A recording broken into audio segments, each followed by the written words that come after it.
so ogenda kujja tunyumirwe nga tukiragaliramu nga oyagala nga naffe tuyagala oli muntu wagamba mbona omuddiza abawagizi yabwere okuddiza kitegeeza kuyibayimbira mutwagalako era mumadde mutuyimbira ku radio tubatuuza kitegeeza tukuyita yaliwo okugula omulungi ati mene tekyogerako kyakuddiza nobwe yali edisa abantu wali lwaki freedom city luli mwajabya lwaki muba muddayo ate freedom city nga mbadde mwandigenze nambole cricket ovo omuganda mugezi nnyo yagamba akwate sofe tukwate empola ate tugaddingane mpola tujja tuukayo sikirungi nnyo kuddukaawo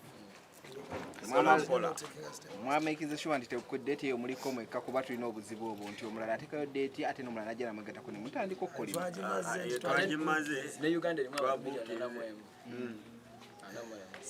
nakyo buzibu so fe yaffe weeri 4 September anateekayo eyiye naye ajja kgenda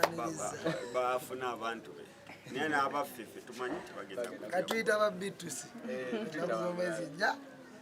erinnya lya concert eno baliyita B2C live in concert mukomezaawo ekkadde lyerero mwakola because tulina ennyimba nyingi tulina music mungi kati nga tulino omwaka ogwedde tufumiza ennyimba 9 omwaka guno tugenda kufuluma ennyimba kumpi 12 okitegeera so tuba eba live in concert kuba kuyimbira mu